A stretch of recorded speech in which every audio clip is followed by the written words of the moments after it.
Hi, I hope you're good. So if you follow me over on my Instagram, you'll know on my stories that I said that I'm struggling with some back pain because of my son. I was lifting him and there's some other kids involved and my back just went. So I'm doing yoga postures that I would typically do with myself and with my yoga clients to help them with their back relief. However, if you feel that it's something way more serious and you need to get it checked out, please do that first. Get some expert advice on what it could be, because there might be some yoga postures that you shouldn't be doing at this point. So definitely get some professional advice on that. Having said that, if you trust in yourself and you feel like, no, I think some of these postures are going to really help me, then you're in the right place. Please don't feel like you have to do every single yoga posture. That's not why we're here. Please do the ones that feel good and the other ones just slowly come out of, or just avoid altogether and do them when your body feels like it's the right time. So that being said, we are going to get started. I've got a couple of yoga blocks with me, but if you haven't got them, don't worry. The first pose that we're going to do, we're going to be using one yoga block, but you can use a cushion instead, or maybe a couple of cushions, or even a towel that's rolled up for you. So grab that now and then join me on the yoga mat. So I'm guessing you're already in a seated position, ready to go. So if you're using a yoga block, you want to make sure that it's this way round and it's going to sit just underneath your shoulder blades. Now I first of all pop it down on the floor. Now I like it at this height, which is that medium, but if you need to lower it down to its kind of lowest setting, then you can do. Obviously be sensible. We're not going to use it this way round at its highest point. And if you're using a cushion, you can kind of mimic it and do the same thing. Definitely want to make sure it's underneath the shoulder blades though. So what I do is I lower myself down onto my elbows first, and then I can already feel that it's a little bit too far away, so I'm going to shuffle it around. That's it, like I said, just underneath the shoulder blade. If you're worried about the neck, one hand underneath the back of the head and then slowly lower down so it's a little bit of support there. All right, so you can see that it immediately lifts the chest and heart upwards towards the sky. There's a lot of space between your back and the floor, but of course you've got those supporting areas which the block in this case is providing, and the buttocks as well. Knees bent, I would highly recommend rather than straightening out the legs. Close the eyes, take some nice deep breaths and allow the shoulders just to melt downwards towards the floor. So from the outside it does not look pretty, but it sure is a really nice opening here for the chest, especially if you've been, sitting down a lot and you've been hunched over. And then I'm going to reach one arm at a time up and overhead. You don't have to be like really precise with where you're putting your arms exactly, but for me I'm bending the elbows and just allowing the hands and the arms to just rest where they want to be. And what you find is that your body kind of acclimatizes quite quickly, so you might even find that you need to kind of wriggle around a bit more just to get into a different kind of sweet spot that you might need to give some attention to. So as always, breathing in through the nose and long exhale out through the mouth. So if you've got a foam roller for this one as well, that is perfect too. So whenever you're ready, again, if you need to provide support here for the back of the head, lift the chin and the head upwards, go back onto the elbows and then move to the side slightly so you can just pop your block out of the way now and allow your back to acclimatize to the floor, which can feel a bit weird at the beginning. We're going to go into happy baby next, so we'll come into this via a Upasana first. So just squeeze the knees and the thighs there in towards the body. Close the eyes and breathe. Breathing in through the nose and out through the mouth. Let your entire spine press downwards into the floor. We're going to open the knees out towards the sides super wide and soles of the feet face upwards towards the ceiling. Keep the knees bent and we're in happy baby. You can hold on to the hamstrings, ankles or outer edges of the feet. And the main thing is, I can really tell that my back is tight, is the tailbone curling away from the floor. So I'm going to do my best to press the tailbone down into the mat. Shoulders, just allow them to sort of naturally rest back and away from the ears. Try not to hunch them up. Continue with your breathing. Now I'm going to let go of that left leg, and I would typically straighten out the left leg in front of me, but because I'm taking care of the back today, I'm just going to stay in this safe zone with the knee bent. All whilst focusing on that right hip moving out to the side. And then I'm going to change sides. I'm going to come back into happy baby, and I'm going to do the same with the other leg. Again, focusing on this left knee and hip drifting out to the side, trying to press down evenly through the spine. And then come back into happy baby. If you're feeling worried about swaying side to side, then I wouldn't do this part, but if you're happy to gently sway side to side and see if that massages the back into the floor. So this one doesn't feel too bad on me. Then we're going to take it into a twist. So let go of the feet. And what I would say is, if you're really worried about your back, with this twist, I would start off with the feet down, knees bent, bring the arms out to the sides into a T shape, and then lower both knees over towards the left-hand side, turn the head towards the right. So it's a very mild twist. You don't have the hips stacked necessarily like on top of one another, but it's just nice for the back. And of course, don't forget to do it on the other side. If you want it a little bit more intense to target more the sort of lower to mid spine, and you feel like you can, handle that today, then feet off the ground, knees in towards the chest, and then lower both knees over towards the side of the feet. I had to be so cautious with that one. I think that's really important, when you're practicing yoga and perhaps working injured, is that you really listen to your body and don't just assume that you can come into the postures that you could do previously. So I'm just going to twist the other way. Sorry if I'm catching up with you and you've done both sides. Oh, there's a click, that's good. And then come back to center. Okay, so what we're going to do next is we're going to lower the feet down, okay, and you want your knees bent and you want your heels in alignment there with the hips. Make sure you're pressing your entire spine down into the floor, so slightly hug the ribs in, navel to spine, and then lift your left leg up towards the sky. Bend that left knee, then open the hip out to the side so the knee will drift out to the side as well, and hook the outside edge of that left ankle on top of that right thigh. See how that feels? So that might be enough as it is. If you want to take it a step further, play around with taking that right foot off the floor, and you can use both hands to hold on to either the left leg or even the right thigh or the hamstring. So just see how it feels. Obviously, when you're holding onto the leg, it can be quite intense. So you might need to ease off and just let the hands rest on the floor. It's not a problem. I think I prefer holding on to the left leg in this case, and imagine that the shin is trying to sort of move up and in towards the chest rather than just kind of dropping this left leg down towards your belly button. You definitely want to think about kind of lifting the leg up and over. So with back pain, it's not always best to just kind of target on the actual area. I would definitely think about, in this case, with this stretch here, coming into reclining pigeon, you'll notice that it really opens up like the hip and the glutes, and these can be areas that are really affected through back pain as well. So you start noticing that you might be walking funny or sitting funny. And then change sides from here.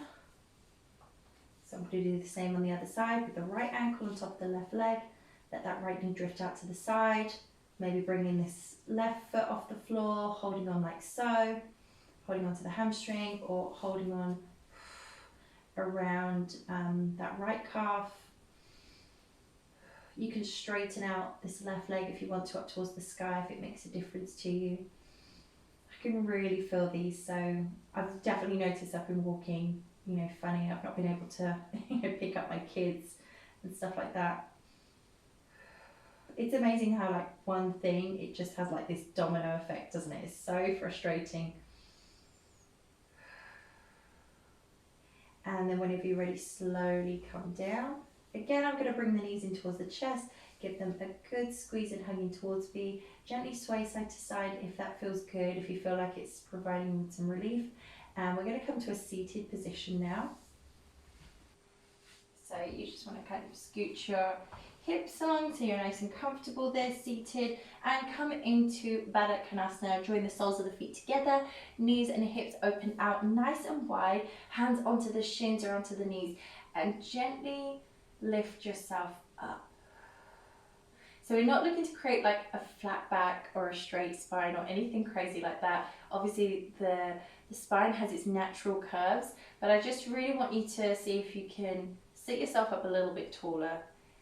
See how that feels, obviously. We're going to take a forward fold, so deep breath in, then on your exhale gently come down into your forward fold. So I'm really sorry, especially if you're used to doing yoga with me, I'm moving like a little bit slower than I normally would, and I'm having to obviously be a bit more cautious. I'm really trying to listen to my body as well as guide you guys on this as well. But the main thing is practice patience. I think, doing yoga isn't going to cure all or solve all when it comes around to times like this, but you just notice as well the breathing and giving your body that time to rest, to heal, and make that connection with yourself does definitely makes it a huge difference. Whereas if I was to try and just carry on as I sort of normally would, like day-to-day routine, I just know that would just make things worse. So we're going to take 2 more breaths in this. And if you feel like you're hunched up into a ball, you can gently use a bit of resistance to kind of pull on the legs or on the feet kind of in towards you as you move forward. Obviously be careful and be really mindful of that. And then I'm going to sit myself up. Bring the legs round. I think that's what I'm struggling most on, is kind of moving from A to B with some of the postures rather than just the postures themselves. And I'm in cat and cow. Woohoo! So I'm going to go on to all fours first and then start moving into cat and cow. So you definitely want to make sure you have shoulders above your wrists. Okay. Having to be really careful in that cat stretch. Cow pose, the cat stretch here is fine, it's the cow pose. Back pain doesn't make me think properly, clearly. So the cat stretch I'm finding is fine, but as soon as I get to here, into that cow pose, not so great. So I'm not going to go into it as deeply as I would do on a normal day. So again, it's about listening and modifying where you need to. And don't just kind of throw yourself into the postures just because you know you have done previously or because you think that's the right thing to do. No way. Okay, so I'm going to come into downward facing dog next. I'm saying that, but I actually haven't been in a downward facing dog yet. So we'll see how this goes. Navel to spine, push away the floor, spread the hands out nice and wide, and slowly lift the knees off the ground. Start moving the head in between the arms, lifting the hips really high. Ah, wow, calves are so tight. So I'm going to take a nice walk on the spot and give some much needed attention to these areas right now. And I'm going to roll the shoulders away from the ears because I can feel that I'm hunching those shoulders. I'm not using my upper back properly at all. Good. How's that feeling for you? There's my ankle. Okay, slowly come down. We're going to find child's pose next. So if you want to, you can use a couple of yoga blocks for this.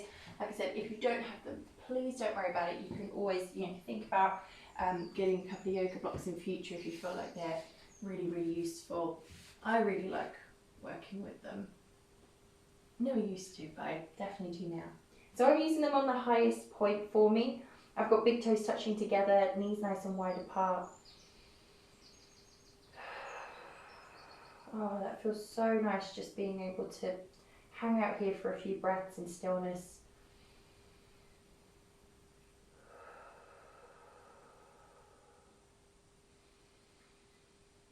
Press down through the shins and adjust the position. Again, like I said, your body acclimatizes quite quickly. So if you find you need to bring the hands forwards a bit more, then please do that, or even walk the hands in a little bit more, then please do so. We're going to slowly come out of this pose, and we're going to attempt a low lunge, because you might find you need to stretch out the hip flexors. So we're stepping forwards with that right foot. Take it nice and slow. Make sure you've got your right foot and back knee about hip distance apart. I'm on the blocks. Like I said, you can take the fingertips down and be on the fingertips. It's not a problem at all. But of course, the blocks just help kind of bring the floor up to me, so that way I'm not kind of fighting to find it. Allow the hips to move downwards and forwards all at the same time. Roll the shoulders away from the ears. Pause and hold.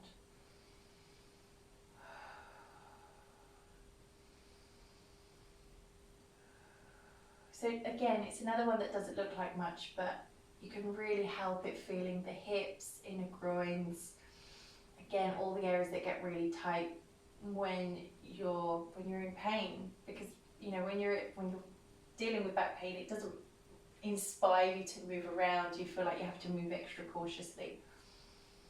And I'm going to change sides from here, so I'm going to push the bum back and switch. So I've got the left leg forwards. Again, take 4 to 5 breaths on this side. You want your knee just above the ankle. And walk the hands forwards just a little bit more. And if you want to, you can close the eyes. That can be really nice as well, so that way you're tuning in and you're not kind of focusing on what the pose looks like, and rather like how it feels, how it's affecting you right now.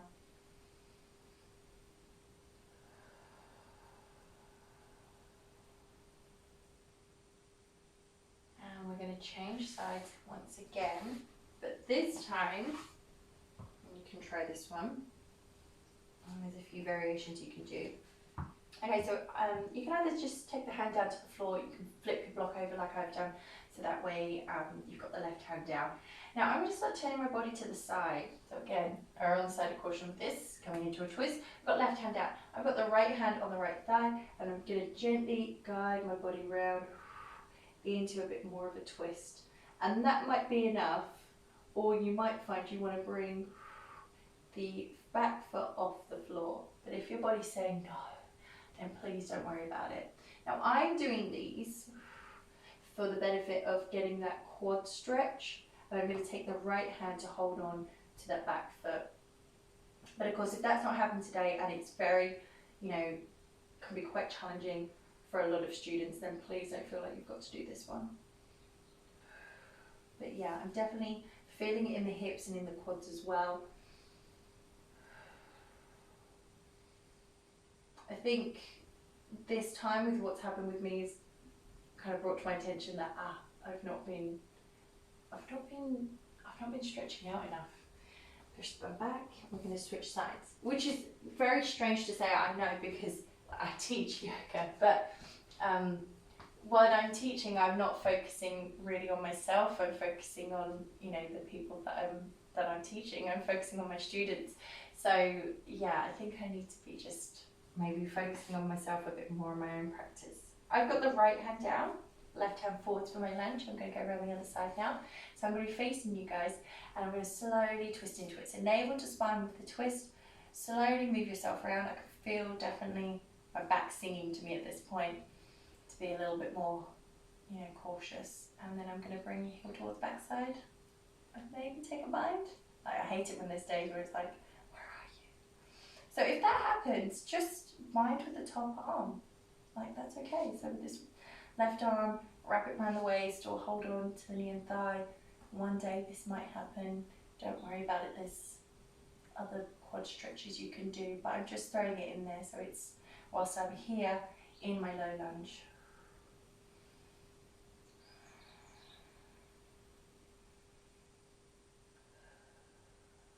Take one more breath.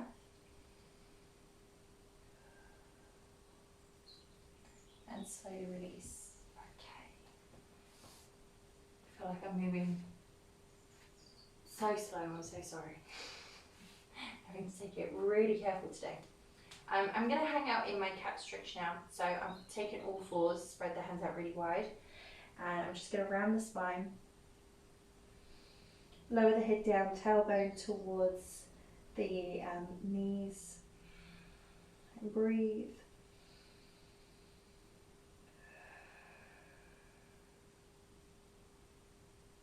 And then come back onto all fours. Sit yourself down onto your mat there. Now, what you can do again, if you are working with blocks or a cushion or a blanket or something, is fold that up and then, I'm going to face you guys. Which way's better? This way? I'll work at a diagonal so you might be able to see a little bit better. But you can pop that in front of you and then lift your hips up and sit yourself on there. So you're a bit more elevated. So now what happens is that you've got the you've got some extra length here in your spine, which if you feel quite hunched over, you know, you felt quite sort of compact like a crushed can, then now you don't feel like that anymore. So sit yourself up nice and tall, and we're going to close the eyes and roll the shoulders back and away from the ears, and take the hands up towards the sky. And start taking a gentle twist over towards your left hand side. So we've got the right hand by the thigh and turn your body round. Now, if you can't get your fingertips to reach the floor, hold on to your yoga block or onto your cushion instead to help you with a mild twist round to the side.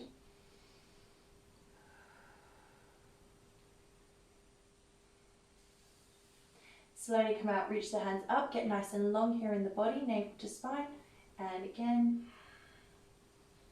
So I've got left hand to right thigh, so just remember opposite hand to opposite leg, and back hand very close to the base of the spine to help me get round.